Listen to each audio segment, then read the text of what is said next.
आप कितने आईएएस अफसर को जानते हैं? महाराष्ट्र कैडर से करीब 328, 329 करीब आईएएस हैं। उनमें से कुछ आईएएस ऐसे हैं जिन्होंने अपने डेडिकेशन, अपने काम, अपने इनोवेटिव आइडिया से लोगों के मन में एक जगह बनाई और लोग याद कर रहे हैं। उनमें से कुछ ऐसे ऑफिसर जिनकी लिस्ट हमारे पास है, हमारी इन्वेस्टिगेशन टीम ने पूरी तैयार की, जिसमें पहला नाम रायगढ़ डिस्ट्रिक्ट कलेक्टर निधि चौधरी जी का है।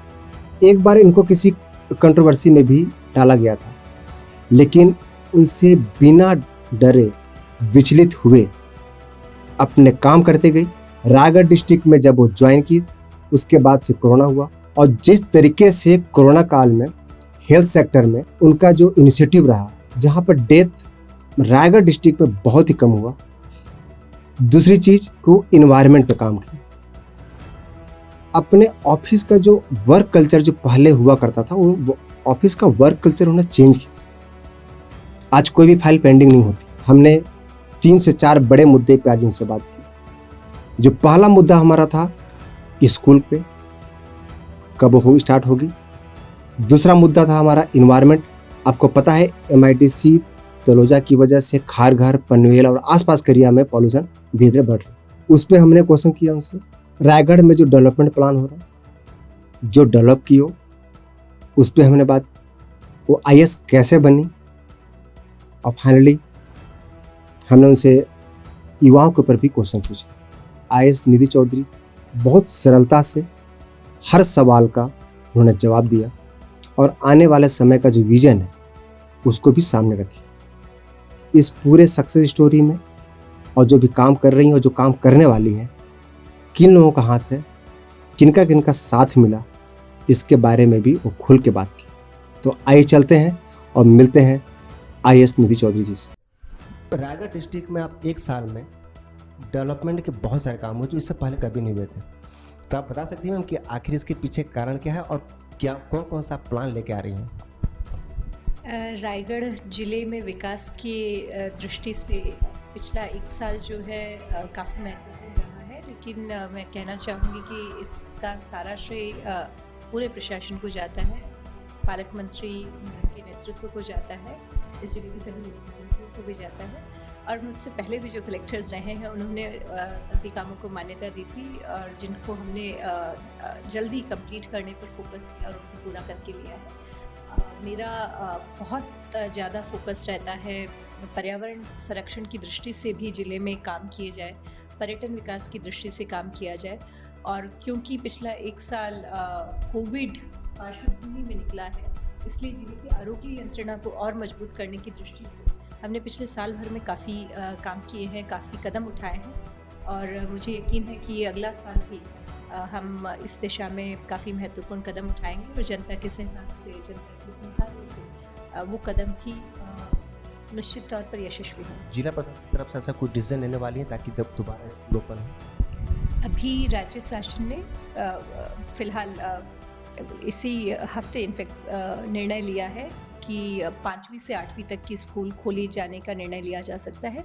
तो इस ज़िले में 9वीं, 10वीं, 11वीं, 12वीं की स्कूल जिस समय राज्य शासन ने निर्णय लिया था उसी समय से हमने स्कूल्स खोल दी थी और आश्रम शालाएँ जिनमें हॉस्टल्स भी रहती हैं और समाज कल्याण विभाग की शाला, नवोदय स्कूल जहाँ पर भी हॉस्टल की सुविधा रहती है, वहाँ पर भी पूर्ण व्यवस्था करके, सैनिटाइजेशन की व्यवस्था करके वो उन स्कूलों को खोला गया है। इसी तरह से अब 5वीं से 8वीं तक की भी सभी स्कूल्स हमारे ज़िले में खोली गई है।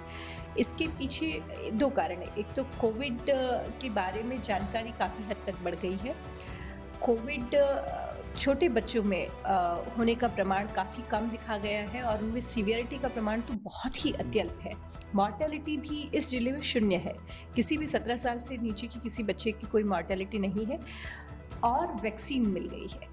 तो अब क्योंकि ज़िले में वैक्सीनेशन ड्राइव शुरू हो चुका है, इसलिए स्कूल्स का ओपन होना, विशेष रूप से ग्रामीण भाग के बच्चों के लिए स्कूल्स का ओपन होना बहुत ज़रूरी था, क्योंकि डिजिटल डिवाइड जो है वो हमारे अर्बन और रूरल एरिया में, रूरल और ट्राइबल एरिया में बहुत बड़ा है और इसके कारण से ग्रामीण बच्चों का, आदिवासी बच्चों का नुकसान नहीं हो। इस सोच के साथ सरकार के द्वारा जैसे ही स्कूल्स ओपनिंग की परमिशन मिली, हमारे ज़िले में हमने उसी दिन से स्कूल्स ओपन किया, टीचर्स को सबको कन्विंस किया और आज 5वीं से लेकर 12वीं तक की सभी स्कूल्स खोली जा चुकी हैं। मैम, आपका फोकस इन्वायरमेंट पे ज़्यादा रहा है लास्ट 1 ईयर में।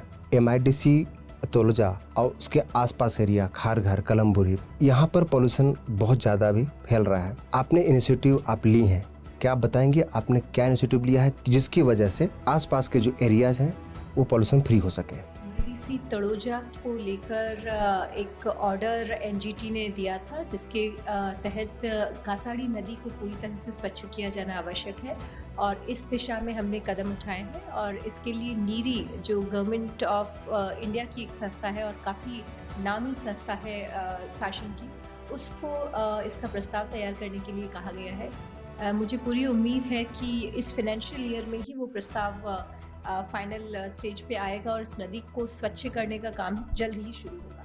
वहाँ पर एफ्लुएंट ट्रीटमेंट का काम भी कोविड के कारण थोड़ा उसमें बेसिकली स्लो हुआ था, लेकिन वो काम भी अभी फिर से बहुत तेज़ गति से एफ्लुएंट ट्रीटमेंट प्लांट का काम जो है ऑलमोस्ट कंप्लीशन के स्टेज पे आया है। इसके लिए जिला प्रशासन और MIDC तड़ोजा, वहाँ की एसोसिएशन और MPCB के अधिकारी मिलकर काम कर रहे हैं। एक टास्क फोर्स है जो MIDC तड़ोजा के कारण से नदी में होने वाले पोल्यूशन को दूर करने के लिए काम कर रहा है। सबसे एक अजीब बात देखने को मिली कि जो लोग अभी सराहना भी की, आप एनिमल के ऊपर बहुत काम किए, और तो ये आपको आइडिया कहाँ से आया कि जो एनिमल्स हैं उनके लिए जो खाने का व्यवस्था करें, ये आपका आइडिया कहाँ से आया? एक्चुअली रायगढ़ ज़िला जो है पर्यटन की दृष्टि से बहुत महत्वपूर्ण ज़िला है। यहाँ पर माथेरान, करनाला, यहाँ पर काफ़ी, और फनसाड़ में वाइल्ड लाइफ काफ़ी बड़े पैमाने पर है। इन सब का ख्याल जैसे ही लॉकडाउन हुआ, हमने जब एक कोऑर्डिनेशन मीटिंग लिया, उसमें हमें समझ में आया कि हम सिर्फ़ और सिर्फ हमें नागरिकों की रक्षा तो करनी ही है, बट हमारे ज़िले में काफ़ी पर्यटन स्थलों, विशिष्ट रूप से बीचेस पर पॉनीज़ थे, कैमल थे और मंकीज़ जो करनाला, फनसाड़ और माथेरान में थे। उसी तरह से स्ट्रे डॉग्स, सारे शहरों में स्ट्रे डॉग्स रहते हैं, तो उनका क्या होगा? जब हम लॉकडाउन में सभी लोगों को कह रहे हैं कि आप बाहर ना निकले, तो ऐसे में उनको भोजन कौन देगा? इस चीज़ के बारे में त्वरित विचार किया गया और इनके लिए NGOs की मार्फत की मदद से और हमारे जिला पशु संवर्धन अधिकारी, इनकी मदद से उनको भी उनके भी भोजन की व्यवस्था की गई।